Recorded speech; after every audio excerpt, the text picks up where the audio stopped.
Mesdames et messieurs, bonjour et bienvenue à vous dans cette nouvelle édition. Il est 15 h sur Télé Djibouti. Voici les principaux titres de l'actualité d'aujourd'hui. La Maison des Citoyens lance la banque postale, un événement organisé par le ministère de la Communication pour la Journée mondiale de la Poste. La marine israélienne attaque la flottille de la Conscience en route vers Gaza. Voilà pour les titres, bonjour à tous. Le ministère de la Femme et de la Famille a organisé aujourd'hui un atelier de partage de connaissances dans le cadre du projet PARV VBG. Cette rencontre visait à renforcer la coordination des efforts menés pour prévenir et combattre les violences faites aux femmes et aux filles à Djibouti. L'événement s'est déroulé en présence de la ministre de la Femme et de la Famille, Mona Ousmane Aden, de la représentante de la Banque mondiale à Djibouti, de la représentante du FNUAP, ainsi que de nombreux acteurs de la société civile engagés dans la promotion de l'égalité des genres et la protection des droits humains. Au cours de l'atelier, les participants ont échangé sur les résultats obtenus par le projet PARV VBG et sur les défis persistants dans la lutte contre les violences basées sur le genre. Une présentation détaillée de la politique nationale du genre pour la période 2024-2030 a été également faite, mettant en avant les priorités nationales pour promouvoir l'autonomisation des femmes et garantir une société plus équitable et inclusive. Cet atelier marque une étape importante dans le renforcement des synergies entre les acteurs publics, les partenaires internationaux et la société civile en faveur de l'égalité des genres et du respect des droits fondamentaux. Des femmes et de leur communauté dans la lutte contre la violence basée sur le genre, l'acronyme étant PARV VBG, conçu à titre pilote pour renforcer la prévention et la réponse aux violences basées sur le genre, tout en favorisant l'autonomisation économique des femmes. Je souhaite également exprimer notre profonde reconnaissance au gouvernement du Japon pour sa généreuse contribution à travers le Fonds japonais de développement social qui a rendu possible la concrétisation de ce projet. Et dans son allocution, la ministre Mona Ousmane Aden a salué la collaboration fructueuse entre les partenaires techniques et financiers tout en réaffirmant l'engagement du gouvernement à poursuivre ses efforts pour éliminer toute forme de violence basée sur le genre. On écoute la ministre. Ce projet n'est pas qu'une initiative, il est la manifestation concrète d'une volonté commune et forte de bâtir une société djiboutienne plus juste, plus équitable et où chaque femme peut vivre à l'abri de la violence. Je tiens à souligner que notre action s'inscrit dans le cadre d'une division gouvernementale très claire. La question du respect des droits des femmes, comme ceux des droits de l'homme en général, est déjà inscrite dans la Constitution. Elle a fait ensuite l'objet d'un socle juridique pertinent, mis en place depuis les années 90 et accompagné par des projets différenciés visant à faire de l'autonomie des femmes un rempart contre les violences qui leur sont faites. La politique nationale genre 2024-2030 s'inscrit dans la continuité de ces efforts et compte parmi ses orientations fondamentales celle de parvenir à la tolérance zéro vis-à-vis des violences basées sur le genre. C'est désormais une boussole qui guide l'ensemble de nos efforts. Dans cette optique, Djibouti a franchi une étape décisive. Nous avons finalisé pour la première fois un document holistique, à savoir la stratégie nationale de réponse face aux violences basées sur le genre, y compris les mutilations génitales féminines.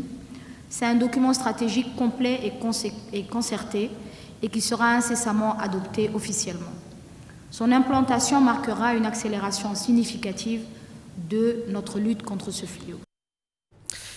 Djibouti célèbre la journée mondiale de la poste et annonce la création de la banque postale de Djibouti. À l'occasion de la journée mondiale de la poste, un événement solennel s'est tenu au Ayla Grand Hôtel de Djibouti. Cette célébration a été marquée par une annonce de grande portée nationale, la création officielle de la banque postale de Djibouti.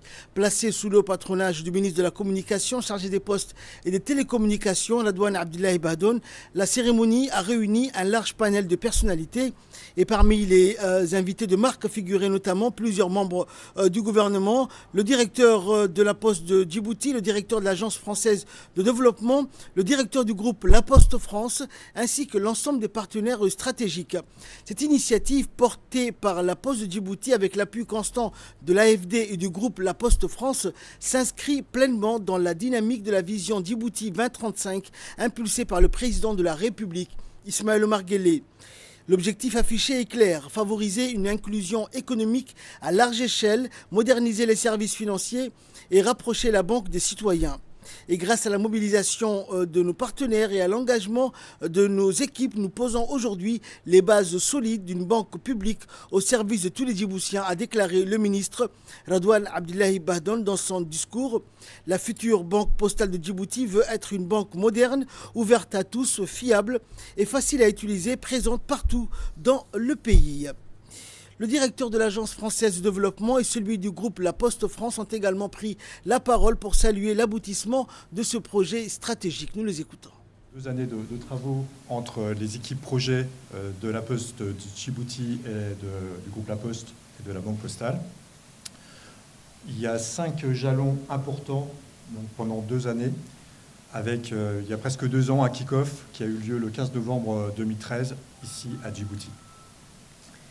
Donc le premier jalon très important a été la validation par la Poste de Djibouti de la stratégie de l'offre et du business plan. Puis une équipe projet miroir des gens de la Poste Group, de la Poste de Djibouti, ont travaillé en co-construction sur les fondamentaux, la base de la construction de cette future banque postale. Donc ces fondamentaux sont la stratégie de l'offre et le business plan, la gouvernance, l'organigramme RH cible et le plan de formation, le système d'information bancaire, les procédures, la conformité et les risques, et pour terminer, la complétude du dossier d'agrément auprès de la Banque centrale de Djibouti. Et nous sommes en effet réunis aujourd'hui pour marquer la clôture du projet d'appui à la création de la Banque postale de Djibouti. Comme cela a été dit, ce projet est le fruit d'un travail collectif, d'une vision qui est partagée et d'un système financier plus inclusif, plus accessible et plus résilient. C'est à ce titre que le projet s'inscrit dans le cadre du plan national de développement de Djibouti ici. Donc on a bien l'inclusion, la connectivité et les institutions qui placent la cohésion sociale et l'inclusion financière au cœur du système financier et du modèle de croissance du pays. L'ambition est claire. Diversifier le modèle bancaire pour mieux répartir les fruits de la croissance et stimuler la diversification économique à travers les initiatives privées. C'est dans cette dynamique que s'inscrit évidemment l'action de l'Agence française de développement en appui au système financier de Djibouti. Et écoutons à présent l'intervention du directeur de la Poste de Djibouti, M. Bahnan Ali Medel. Aujourd'hui, la journée mondiale de la Poste, une journée qui nous rappelle que même à l'ère des smartphones et du numérique, le facteur reste un messager de confiance et la Poste, un pilier du lien social. Mais attention, à la Poste de Djibouti, ce n'est plus seulement des lettres et du courrier. C'est une entreprise moderne, proche des citoyens, innovante et résolument tournée vers l'avenir. Et cet avenir, nous le construisons aujourd'hui avec une étape importante et presque historique. Nous clôturons officiellement le rapport de procédure opérationnelle de la future banque postale de Djibouti, fruit d'un travail approfondi, rigoureux et collaboratif. Nous lançons, sous la houlette de notre ministre de tutelle, le tour de table des actionnaires qui débutera bientôt et qui est une phase décisive pour mobiliser les fonds nécessaires à la naissance de cette banque postale. Elle sera inclusive, accessible à tous. Les frais seront très économiques et elle mettra l'accent sur la bancarisation des jeunes, le soutien aux retraités et la proximité avec les citoyens. Comme l'a dit mon collaborateur Kahin, nous venons en complémentarité des autres banques de la place et donc je rassure mon ami le DG de Exim Bank ici présent, nous sommes prêts à travailler ensemble. Notre transformation ne s'arrête pas là. La Poste de Djibouti innove dans beaucoup de domaines. Nous avons aussi un call center. Le call center qui est un centre d'appel moderne qui écoute, répond, oriente gère les doléances et même fait des recouvrements. Ce centre d'appel travaille déjà avec l'Agence des routes, avec Arulos et aussi avec le ministère des Solidarités pour pouvoir répondre aux appels des Djiboutiens et transmettre leurs doléances. Et puis, comme dernier exemple, nous avons le e-commerce. Le e-commerce avec notre partenariat avec Artim et Amazon France. Il y a quelques temps, les Djiboutiens ne pouvaient pas acheter directement sur Amazon. Et depuis 6 mois, ils peuvent le faire directement sur Amazon France. Ils peuvent acheter en ligne, payer tous les frais, y compris le transport, et attendre sagement leur colis à Djibouti. Donc pour nous, c'est une grande avancée et nous espérons continuer pour aller sur Amazon Dubaï et Amazon États-Unis. Enfin, vous avez vu une moto à l'entrée. La Poste a décidé d'offrir une quinzaine de motos à des jeunes qui vont débuter un travail, que ce soit dans la logistique ou la livraison. Et donc, nous allons faire du leasing social. Ce partenariat est fait avec notre ami de l'ANIFIP. Donc, comme je vous le disais, la Poste bouge, elle se transforme, elle se digitalise, mais elle reste fidèle à sa mission première, servir, inclure, connecter. Et clôturons la série des interventions officielles. Le ministre de la Communication, chargé des postes et télécommunications, Radouane Abdullahi Bahdoun, a salué cette avancée majeure et exprimé sa profonde gratitude envers l'ensemble des partenaires ayant contribué à la concrétisation de ce projet. On écoute le ministre. C'est avec une profonde émotion et un immense sentiment de gratitude que je prends la parole aujourd'hui à l'occasion de la clôture officielle de la mission d'assistance conduite par l'Agence française de développement et la Poste France dans le cadre de la mise en place de la Banque postale de Djibouti. Cet événement marque une étape majeure dans notre ambition collective de doter notre pays d'une institution financière nationale inclusive et proche des citoyens. Une institution qui fera du service public un véritable levier d'inclusion économique et sociale. Permettez-moi tout d'abord d'exprimer au nom du gouvernement de la République de Djibouti et à mon nom personnel nos remerciements les plus sincères et les plus chaleureux à l'Agence française de développement AFD pour son accompagnement technique, la pertinence de son expertise et la confiance témoignée tout au long de cette mission. La Poste France, pour la qualité de son appui, le partage de ses savoirs, de ses méthodes et de son expérience centenaire dans le domaine postal et bancaire. Les experts nationaux et internationaux, les membres du comité de pilotage, ainsi que les équipes de la Poste de Djibouti, la création de la Banque postale de Djibouti s'inscrit pleinement dans la vision Djibouti 2035, initiée par le président de la République, son Excellence Al-Hajj Ismaël Marguele, qui fait de la modernisation du secteur financier et de l'inclusion économique une priorité stratégique. Nous voulons construire une institution présente dans toutes les régions du pays, proche des citoyens, moderne, fiable et accessible, et engagée dans le développement local.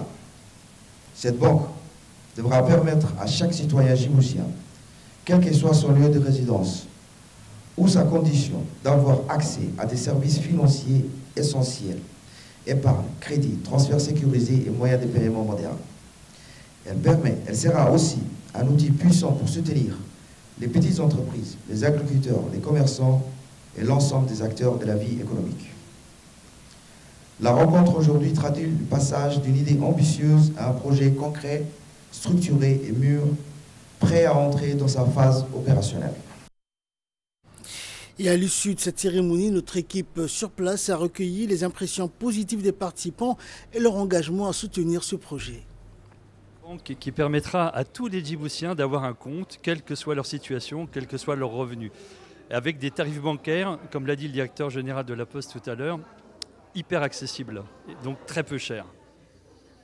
Voilà, l'idée c'est que même au fin fond des provinces, les personnes puissent avoir accès aux services bancaires, que ce soit des crédits, que ce soit de l'assurance, de l'épargne, tout ce dont on a besoin aujourd'hui pour vivre dans une vie normale. Protéger sa famille, avoir des projets et vivre bien sa vie. Aujourd'hui, nous avons le grand plaisir de célébrer la Journée mondiale de la Poste, le 150e anniversaire de l'Union postale. À travers la Maison des citoyennes, la Poste de Djibouti, elle renforce la proximité entre l'administration et la population grâce à son vaste réseau et l'engagement de ses agences de postaux présents sur tous les territoires nationaux. Cependant, ces nouveaux projets que nous avons lancés aujourd'hui, ils visent à rendre les services bancaires plus accessibles à toutes les Djiboutiennes, y compris ceux qui vivent dans les zones rurales et qui ne disposent pas de compte bancaire. Grâce au réseau postal, cette future banque postale, elle proposera de divers services modernes comme des comptes bancaires, des comptes d'épargne, des cartes bancaires, de crédit et de paiements digitaux. Cette cérémonie également, c'est le début de notre tout premier partenariat avec le prometteur et nos futurs actionnaires du développement et du financement et l'inclusion de la population djiboutienne. Dans l'actualité également, sous la présidence de l'honorable Abdelrahman Awale Yassine, nous reviendrons sur cette information dans quelques instants. Il est l'heure à présent de reddition. Sous la présidence de l'honorable Abdelrahman Awale Yassine, président de la Commission des Affaires étrangères, la Commission s'est réunie aujourd'hui pour procéder à l'examen du projet de loi numéro 183 de la 9e législature portant ratification du statut du Centre du travail de l'organisation et de la coopération islamique. Les travaux de la commission se sont déroulés en présence du ministre du Travail, Omar Abdi Saïd, et de ses principaux collaborateurs. Après un examen des dispositions de l'accord et des articles afférents à sa ratification, la commission des affaires étrangères a émis un avis favorable et transmis le projet de loi à la séance plénière pour débat et adoption par la représentation nationale.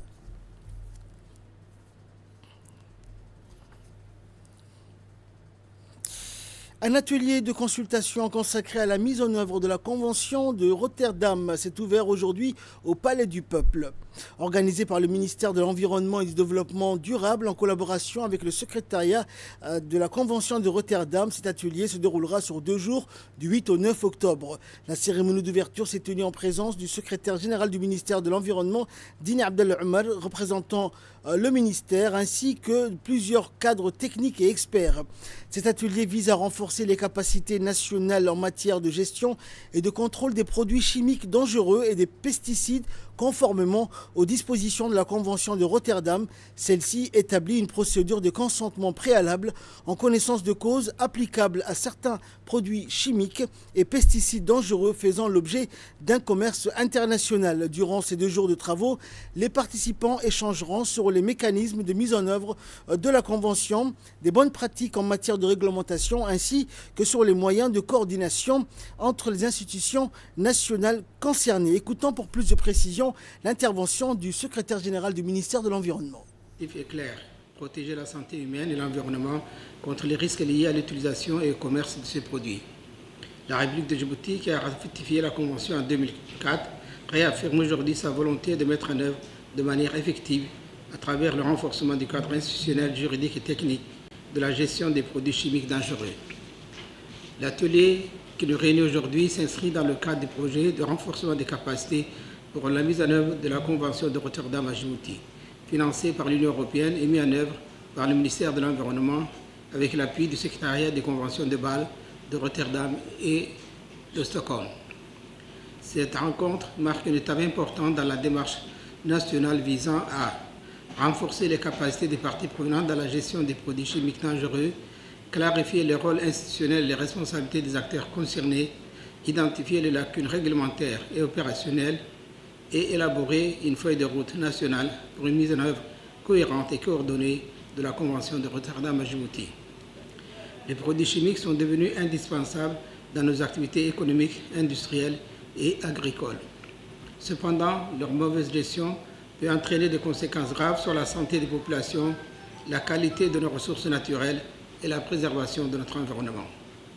Dans un pays comme le nôtre, où le commerce et le transit international occupent une place stratégique, la maîtrise des flux et la connaissance des substances manipulées constituent un enjeu de sécurité environnementale et sanitaire majeur.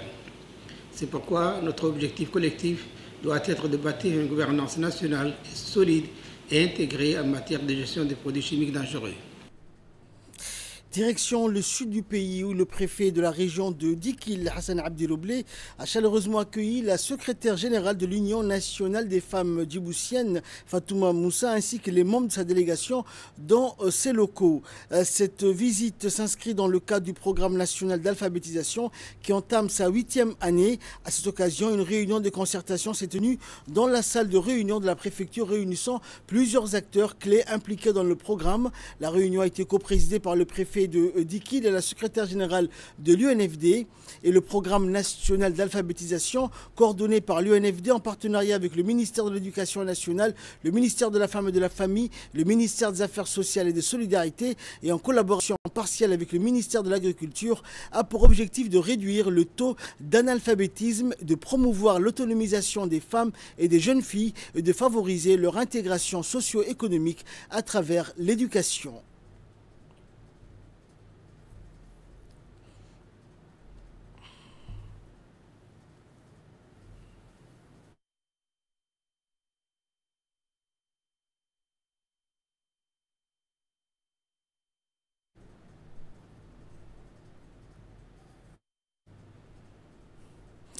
Direction Ali Sabié à présent où le conseil régional a récemment accueilli une cérémonie solennelle marquant la signature d'une convention de partenariat entre cette institution et l'UNICEF. Cet événement d'envergure s'est déroulé en présence de nombreuses personnalités témoignant de l'importance accordée à cette initiative pour le développement de la région.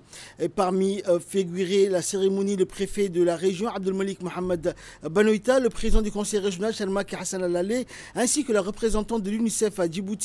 Les représentants des services déconcentrés, les OCAL, les femmes de l'association étaient également présents, soulignant l'aspect inclusif et communautaire de cette démarche. Cette convention vise à répondre à des enjeux majeurs, notamment dans le domaine de l'éducation des filles, de la protection de l'enfance, ainsi que du développement social et économique de la région. Elle témoigne d'un engagement commun pour offrir de meilleures perspectives aux jeunes générations, particulièrement les jeunes filles. Le président du conseil régional, Sharmak Hassan Al-Alé, a salué cette initiative comme un tournant décisif dans la politique de développement de la région, affirmant que ce partenariat permettra de bâtir les fondations d'une région plus équitable où chaque enfant a la possibilité de réaliser son potentiel. La signature de cette convention représente un signal fort d'unité et d'action en faveur d'un avenir plus prometteur pour les habitants de la région d'Ali Sabié. Pour les enfants et les femmes, et c'est nos priorités ici dans la région. On est ensemble. UNICEF, on reste à vos côtés pour tout ce qu'on veut faire ensemble. Je connais bien la région. J'ai visité beaucoup d'endroits, comme vous le savez, et j'aime beaucoup votre région. Vous êtes très, très proche dans mon cœur. Écoutons également l'intervention des autorités de la région d'Ali Sabié. Un immense honneur et une profonde satisfaction que je prends la parole aujourd'hui à l'occasion de la signature de cette deuxième convention bilatérale entre le Conseil régional d'Ali Sabié et l'UNICEF. Cet instant n'est pas seulement symbolique, il est l'illustration vivante d'un partenariat fécond, d'une collaboration qui a déjà fait ses preuves et qui continue d'écrire de belles pages dans l'avenir de notre région. Notre ambition est claire, Madame la représentante, Monsieur le préfet de la région. Faire cette nouvelle étape un succès plus grand encore afin que nos communautés puissent bénéficier directement les fruits de ces partenariats exemplaires. Nous sommes convaincus qu'avec cette nouvelle convention, nous continuerons ensemble à bâtir une société plus solidaire, plus équitable et plus résiliente. Les élus ou les représentants de la population ont démontré par leur action qu'il fallait répondre aux priorités et aux besoins de la région, de la population, que ce soit dans les chefs-lieux ou dans l'arrière-région. Et aujourd'hui, si on est là ici, c'est pour témoigner cela. Dans le monde, mobiliser l'argent est difficile.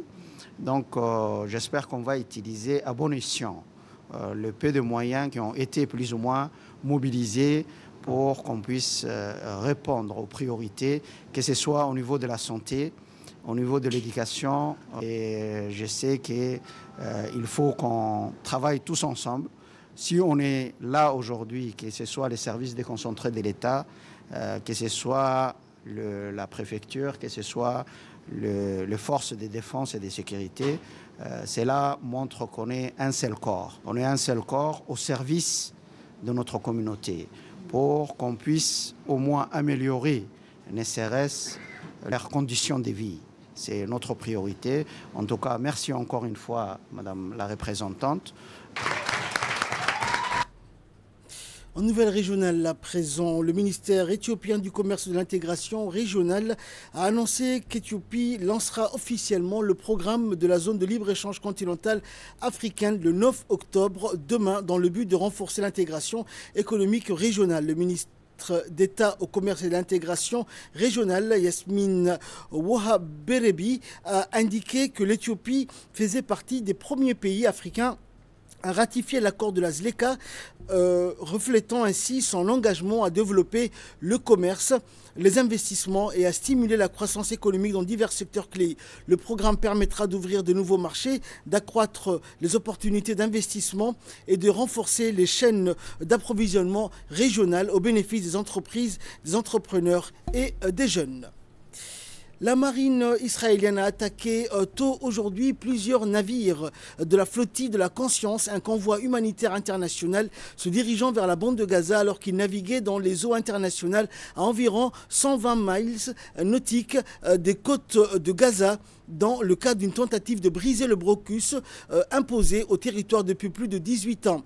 Des sources militaires israéliennes ont confirmé que la marine avait intercepté les navires en route vers Gaza en violation du blocus maritime, affirmant que toutes les personnes à bord étaient en bonne santé et seraient transférées au port d'Ashdod pour interrogatoire avant d'être expulsées. Les observateurs estiment que cette attaque pourrait relancer le débat international sur la légalité du blocus israélien et sur la nécessité d'ouvrir des voies maritimes humanitaires sûres pour acheminer l'aide à la population de Gaza qui vit une crise humanitaire sans précédent. Les négociations sur le plan de Gaza se poursuivent en Égypte avec la participation de délégations du Qatar, des États-Unis et de la Turquie. Le président américain estime qu'il existe une réelle opportunité d'aboutir à un accord de paix à Gaza. La pression internationale s'intensifie pour mettre fin à la guerre, tandis qu'Israël poursuit sans relâche sa campagne militaire à Gaza, transformant le territoire en amas de ruines, provoquant la mort de dizaines de milliers de Palestiniens et une crise humanitaire majeure. Les Nations Unies ont déclaré que la famine touchait particulièrement le nord du territoire. Une commission d'enquête indépendante mandatée par l'ONU a accusé le mois dernier Israël de commettre un génocide à Gaza. Fin de ce journal. Merci à vous de nous avoir suivis.